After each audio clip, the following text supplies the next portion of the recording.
Welcome to another week of Nerd Impact's Incoming Weekly. Got some more news for you guys here today. It's been a few weeks, so we actually have a few weeks worth of news, and this week in particular was kind of quiet. There's other things going on in the world, and so studios and outlets have been kind of nerd-related things in the world. So studios and other outlets have been particularly quiet. But we still scrapped together some stuff from the past couple of weeks. Got some interesting things to go over. What I am most excited about, this was a few weeks ago. Actually, this was the week before Halloween, I believe. They announced there's some changes coming to Power Rangers. And there's a lot of people that think this is a bad idea, that think the Power Rangers is a dead property. And I am here to tell you that you are mistaken, sir. Yes, they're far from mistaken. Because I am looking at quite a cool picture. That's pretty awesome, isn't it? We got Power Rangers are meeting up with the old nightmare fiend, Freddy Krueger. I was getting to the universe stuff first. Oh, all right. Well, then I'll shut up. And you can just cut from here and we can carry on. Be still, Nick. This makes it easier for Massey to edit. Anyway. Go ahead. Yeah, so we got some changes coming to the Power Rangers universe. They have a Kevin Feige. So Jonathan Entwistle, showrunner end of the F-King world, F-King, and I am not okay with this, is going to be heading up the Power Rangers universe. He will be running both the TV series as well as the movie universe. When he was originally attached, we don't really know if this is going to be the same movie or if this was a scrapped idea. But originally they were saying that he was going to have a Power Rangers team that was going to travel back in time to the 90s. It does seem this is going to be taking place during the 90s, but in what way, whether it's time travel or if it's just set in the 90s, we don't really know. Some quotes from him where he talks specifically about Power Rangers as sometimes, at least in the television series that we're so familiar with, being more aimed towards kids. It sounds like he's going for something that's more aimed at the now adult fans of the original Mighty Morphin. Should be an interesting thing to see take place. Now, I have so much to say about this, but before I get into that, there might be a villain they can work into these new movies, Jake. You know, there is. I've been a bit distracted with it because he sent me on this chase the other day. Knowing my love for the horror genre, and I love your Power Rangers. I'm really starting to get into it. He brought to my attention the other day Freddy Krueger versus the Power Rangers, which is pretty crazy. I initially thought that looking at it that it was something new, a new idea, but it's really not. It's been an idea that's been in the works independently for some time now. Been going on for about 7 years. I just found his name, Stephen Harbour. He's a freelance artist. Started working on this a long time ago. Really loved the Power Rangers property. Even when he was a young artist, hanging around the Blockbuster videos and stuff, picking up his favorite horror titles, came across Nightmare on Elm Street Part 3. Mm-hmm. Was a big fan of the Power Rangers, thought it would be cool, was looking for a way to introduce a new villain for the Power Rangers to fight in his favorite show.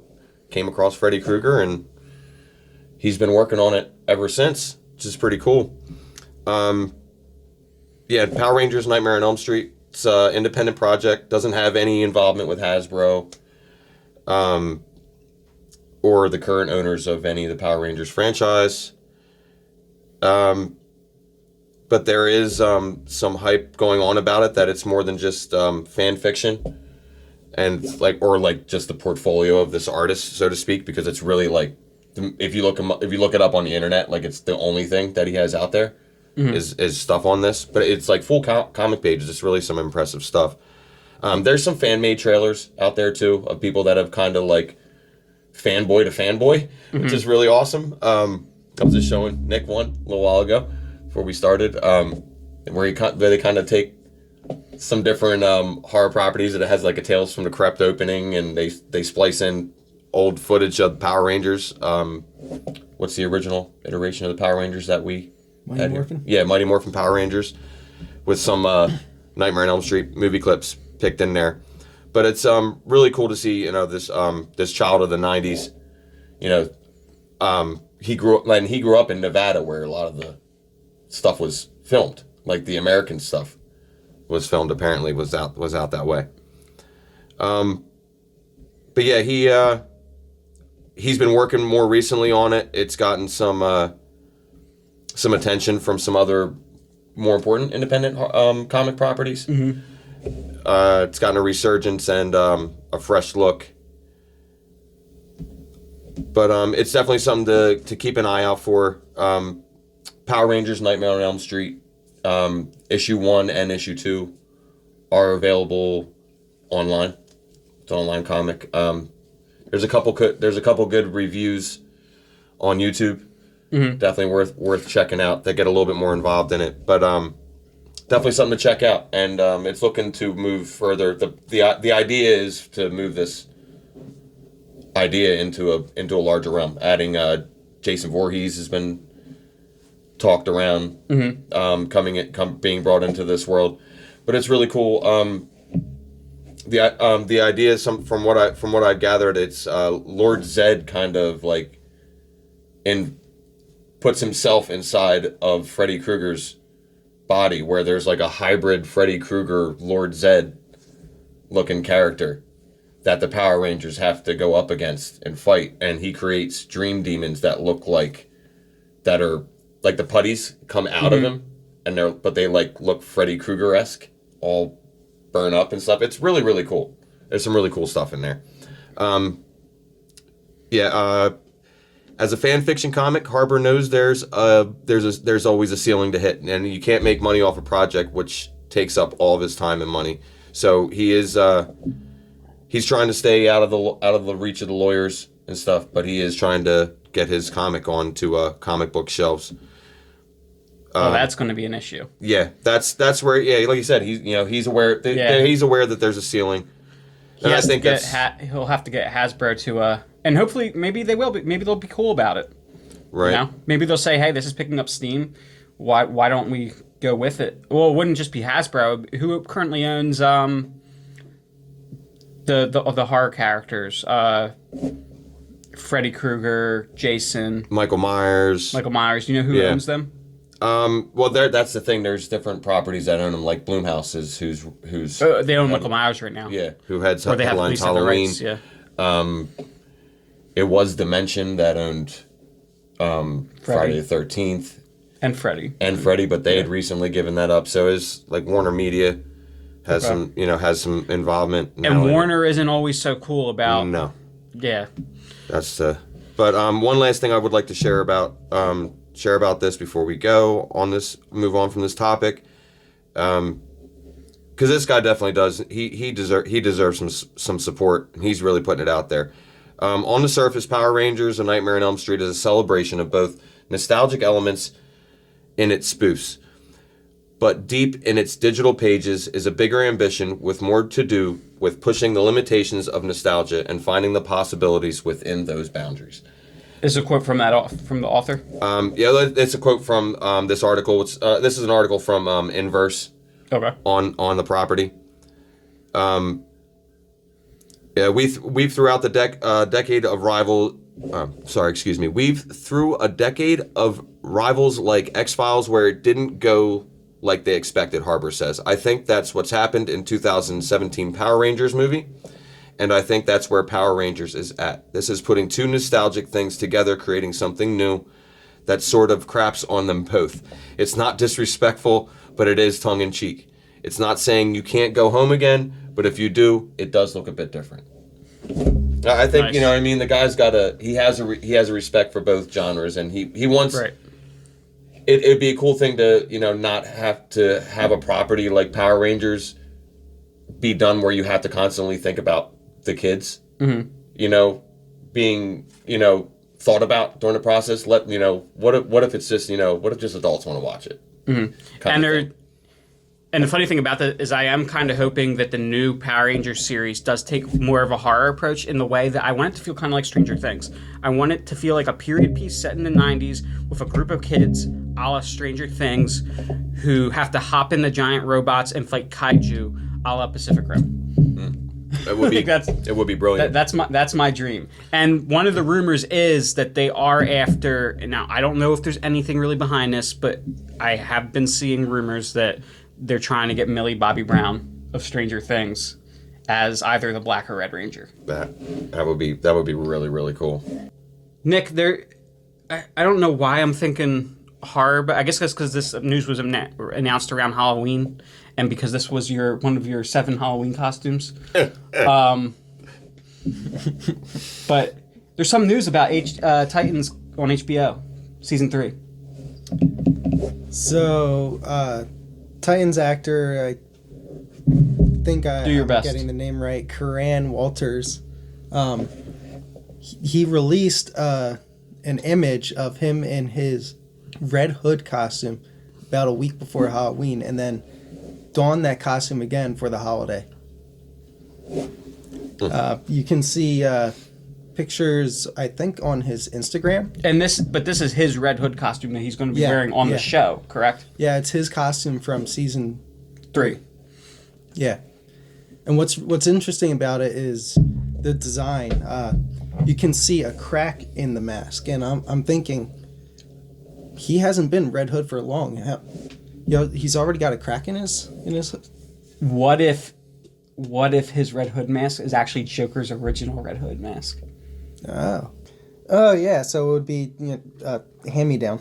Maybe he breaks into Arkham and pulls it out of the vault, and we see the ventriloquist dummy in there. We see a Riddler staff. Oh, that would be crazy. See Mr. Freeze's backpack. Yeah, his mobile suit. Or Mr. Freeze's wife. Yeah, in the cryogenic. Yeah, see the dome. The snow globe sitting back there. That'd be crazy. Oh, Pat's down. That's Nick's big fear. What's that? Spiders. That's why I was try to be quick to it without saying anything. Oh, puddles forming. So careful when you stand up.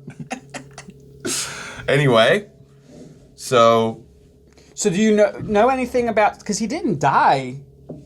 They didn't do they're not doing the Red Hood the way they did in the comics, right? Do you know anything about how? No, I don't think it's going to have anything to do with the Joker. I hope not. I'm not the Red Hood, but Jason Todd becoming the Red Hood. No, I get what you're saying. Still, it'd still be cool to see, and I do like his portrayal of Jason Todd in that. He's just snarky enough, enough of a wise ass. Yeah. Have you seen much of Titans, Jake? I haven't. No, I have not. A lot of people like to hate on it, but yeah. No, I've gathered serious. that. I haven't heard anything good, really. I haven't heard much good, and that's the sad thing. Even if there is good, they don't really show. There's not much attention to it on the formats that I watch. I don't really see anybody talk about it on YouTube. I spend a lot of time on YouTube. Mm-hmm. What's it on? It was on DC Universe. It's going forward. It's going to be on HBO. Okay. The past 2 seasons, I believe, are already on HBO. Yes. I think so. Unlike by the sound of it, I'll give it a chance. I'll give it a run. But that's where Red Hood's going to be showing up. Yeah. Yeah. And Nick has some news about another hooded character. Ooh, yeah. Stephen Amell, while he's in Canada, he's I think he was stuck there, if I'm not mistaken, because of COVID, and he's like, hey, we can work here, and he wants to work, so he calls out Greg Berlanti with an idea and pitches to him about bringing Oliver back from the dead for another season. And then Greg Berlanti basically said, yeah, we'll keep it on the table. It's an idea that we might be willing to go with. And we heard about this through his conversation with a past DC villain. He was on Interview with Lex Luthor, who was played by Michael Rosenbaum. Yeah, he was on Michael Rosenbaum's Inside of You, in which Smallville. is a really neat podcast where he deep dives inside the psyche of a lot of actors that are in this type of genre. Very cool. He's also a very big horror guy. His studio, you see posters all over the place. He just did Bruce Campbell this week. Oh, that's awesome. He's a very good friend of Bruce Campbell's. Well, anybody in the horror genre is a friend of Bruce Campbell's, man. Yeah, that's a Michael cool guy. Rosenbaum's not really in the horror genre. He just loves horror. Gotcha. But Lex Luthor's kind of a horrific character. Yeah, yeah. He's got a Hitchcockian mind. And I would still say with a Lovecraftian arc. I would say Michael Rosenbaum was the best iteration of Lex Luthor that I've seen. His character in the show you liked a lot of the time. That's the original Smallville. Yeah. Lex Luthor. Yeah, dude, he was great. I loved that original run of that show. It was amazing. It was that was a fun time. Yeah. So how would they bring back Oliver? Just out of curiosity, what's your theory? They've done. Yeah. I know that's what I'm saying. What would your be? Specifically, How do you think they're going to do it? How do you think they're going to bring it back from the dead? Probably another hero needs his help, and they do something drastic to get it and yank him back into the game. They're not going to borrow Bruce Wayne's Lazarus Pit. Oh, that's how they brought him back the first time.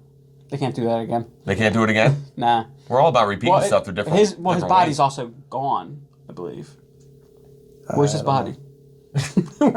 Where's Oliver's body? I think So he just exists on the ethereal plane then? He doesn't... Well, I don't know, because he was the Spectre, and then at the end of the season, he literally, we see Felicity dies. And when Felicity dies, she dies, right? Or I don't think she dies. well, whatever. She somehow she walks into the afterlife with Oliver. Okay. Interesting. Well, it'll be interesting to see how that all turns out. You can't And go we wrong got more with Lex Halloween Luthor. news. Yeah. Halloween refuses to go away, and that's okay with me. I'm totally all right with that. Halloween Kills just had a new, bigger trailer come out to make us all even more hyped about waiting an entire year for Halloween to come out in theaters. But really, really, really cool trailer with a lot of stuff going on inside of it. I won't go through all the spoilers of the trailer. I'm sure everybody's watched all the peeling over, picking it apart. I think one of the coolest things is in the closer to the opening of the trailer, we get a good look at we get to see the Michael Myers mask on the ground. He's picking. I don't know why he's at where he's at and why he's picking up his mask in the middle of the street. That'll be pretty cool to see how that event took place. And you have to assume by the stance in that image that it's Michael Myers picking up his mask, and you see a bandaged hand with like the real bad 3rd-degree burns underneath of it. The mask looks half charred. Looks pretty cool. Looks really awesome. Some of the way that they're doing the story with this, it's we're gonna get to see Lindsay Wallace and Tommy Doyle going up against Mike Myers in this one. Good to see them come back from the original. It's not the original cast from the original Halloween, but it's still pretty exciting. There are some returns. Paul Rudd will be making a cameo in Halloween Kills. He's on the cast list. Is it going to be a kill? I don't know. I don't know how he's reprising his role, because the way it looks, Anthony Michael Hall. I know. I was very surprised, Massey, that you didn't know who Anthony Michael Hall is. You're gonna have to do some nerd research after this. Bad boy. Most people would know, man. Like Anthony Michael Hall is like in the hall of nerddom. He was in National Lampoon's Vacation. He was the son in that. He was in Breakfast Club. He was like the quintessential nerd archetype in Breakfast Club, but he's been in tons of stuff. Big 80s. He was in, I'm just saying, the name just, names in the movies just escape me, but he's in so much 80s stuff. Like anything 80s pop in the early 80s, mid 80s, he was in it. Anthony Michael Hall's a really cool guy. Great 80s actor, and it'll be cool to see him show up. He's going to be one of the main cast. I believe he's playing Tommy Doyle. But once again, Paul Rudd's also in the cast list. You'll have Kyle Richards. She's playing Lindsay Wallace. Mm-hmm. She's pretty awesome. She's a great actress. I'll be really interested to see her. She's got a couple cool shots. We get a cool shot of her in the trailer. Looks like her running away, escaping Michael Myers, and you see the shadow figure stance in the back. That's pretty awesome. I'm hoping Judy Greer isn't annoying like she was in Halloween 2018. Think there's any chance we can get a Rob Zombie cameo? He's not lined up in there. I think he's still very much staying away from it. It is cool. Nick Castle is still listed in the cast.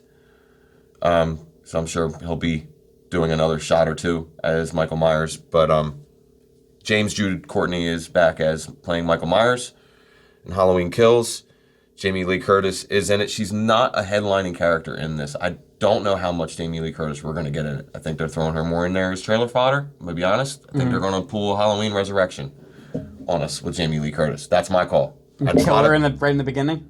I really think I don't think we're going to get her through the whole entire thing. I really don't. I think this is going to be Lindsay Wallace and Tommy Doyle thing, and I think we're going to...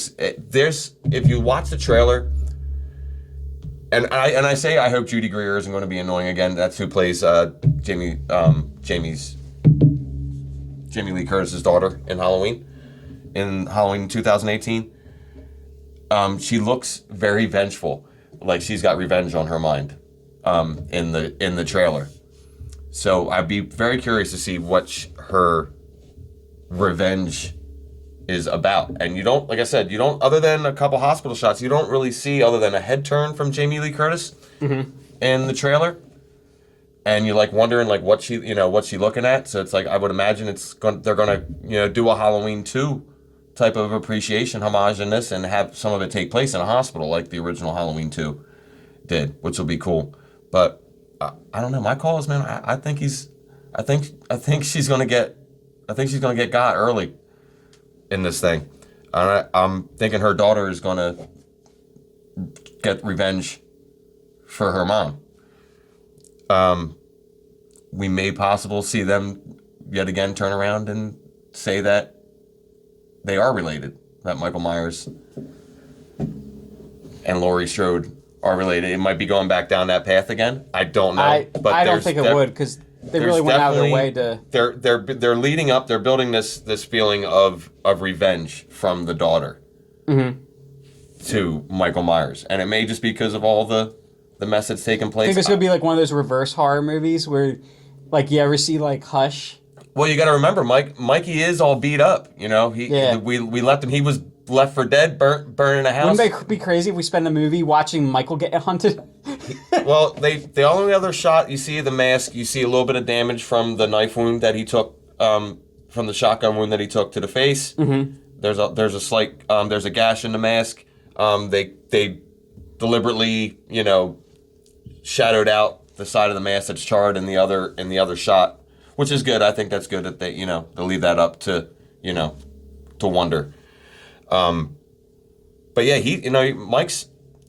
It looks like the kill count is definitely going to be up for this. I mean, you get a couple. There's even some splatter in the trailer that he's knifing somebody, giving somebody a good slash or decapitating somebody, old butcher knife style. But I mean, he's missing fingers. He's covered in 3rd-degree burns all over his body. We've already seen that in the trailer. He's taking some damage. So I mean, he's angry. He's on the hunt. The kill count's up, but I do agree with you. I think there's going to be some female-led vengeance. The final girl in this isn't taking it sitting down. She's going to be coming at him, I think. And like I said, he's going up against 3 people this time. You got Tommy and Lindsay, and it seems like they're getting the town behind them too at the same time. So it's going to be it's going to be crazy. Wait until October 15th, 2021. That's the release date that they have out currently. Check out. There's some cool stuff. The Bloomfest panel just happened this past like 2 weeks ago now. And that's where the trailer got launched. There's a couple other cool things that they put out, but everybody's real excited about this. I think it's going to be a real. I don't think the Halloween franchise is dead. I think it's got a lot of life left in it. Yeah. Well, I was really racking my brain for a transition to this next topic, and I couldn't come up with one. That's a really good topic, man. Halloween Kills is going to be really, really good. Well, no, I mean a transition to this next topic. What do you got? I couldn't work it out. Moon Knight. So Oscar Isaac. From a shadow to a shadow, man. What are you talking about? That's awesome. Mike to Moon Knight. Oscar Isaac is going to be our Moon Knight, our MCU Moon Knight. I wanted Nick to try out for Moon Knight. I thought he would make a good Mark Spector. I'll take Wolverine. I'm the exact same height. Got baby Logan over here. So we got Poe Dameron himself as staying firmly within Disney's clutches as Moon Knight, which means we might see him technically in like 4 different roles. Moon Knight, originally they played it off as each of his identities had a different function, and then later they said that he actually had multiple personality disorder. Right. And he's also the avatar, not the avatar, but he's the host for the spirit of the Egyptian moon god Khonshu. Mm-hmm. So there's a lot of cool stuff there. He's basically your Marvel's Batman with some Egyptian magic thrown in there. He actually, in a recent comic, this is just one of the many things that makes this character so cool. How many people could literally pray, but basically will the Phoenix Force to give them its power? What other Marvel character could pull that off? It is wild. What? Yes.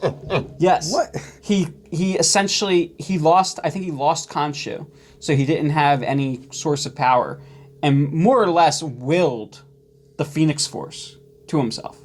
Yeah, he's got quite a. That's amazing.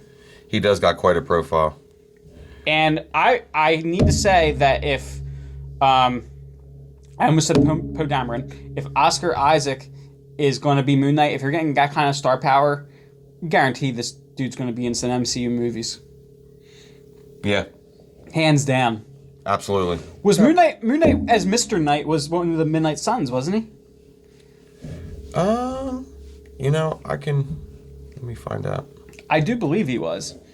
If he was, let's bring over Hellstrom from Hulu. Let's clutch him away from the oblivion that he may find himself in. Let's bring in Damian Hellstrom. Let's bring in Ghost Rider, Blade. All the teams he's been affiliated with. He's been affiliated with the Avengers, Secret Avengers, West Coast Avengers, the Defenders, Marvel Knights, Heroes for Hire, United States Marine Corps Force, and Reconnaissance. Marvel Knights, though, a lot of those characters do kind of overlap with some of them at least, overlap with the Midnight Suns. Like, you got Ghost Rider, you got Blade. Yeah. But anyway, do Midnight Suns. Give us... Do it anyway. Do it anyway. Give us Damian Hellstrom. Give us Ghost Rider. Give us Blade. Give us Morbius. Let's do it. Hey, fun fact. IGN has Moon Knight listed as the 89th greatest comic book character of all time, stating that Moon Knight is more or less the concept of what would happen if Batman were to suffer from dissociative identity disorder. That's a really, really interesting way of looking at it. Mm-hmm. Well, it's kind of like they kind of did that. The Batman of Zur-En-Arrh. Yeah. Very cool. So yeah, so we are looking forward to getting some MCU back. Oh, this the world. other thing that I wanted to ask you actually, do you think that Moon Knight and Black Widow feature are going to be tied together because of Moon Knight's association with Taskmaster being one of his in his rogues gallery, and that being the current villain that Black Widow is going to be up against? I don't And since know. that's a prequel, and Moon Knight will be in current timeline, from what I understand. Yeah, I don't know. Well, the thing is, Taskmaster. I'm just wondering if that's how they're going to bring Moon Knight into Right, but Taskmaster's the fold of the Avengers. in so many rogues galleries. It's hard to. It's hard Well, to that's say. that's like his main. That's like Moon Knight's main one. Oh, is he? Yeah. That's like top list on pretty much all the ones that I had looked at. Which Yeah. I mean makes sense because I mean if he has like associative, like a cognitive disorder like that, Taskmaster will be a hell of a villain for him to be going up against somebody that constantly changes he can't associate if he has like identity association disorder. It'd be kind of hard to be up against somebody that constantly is changing their identity. All right, guys, that'll do it for today. Got some other videos coming up, so please like, comment, and subscribe to our YouTube channel. Like, comment, and subscribe on Facebook. Please share the love, share the nerd love.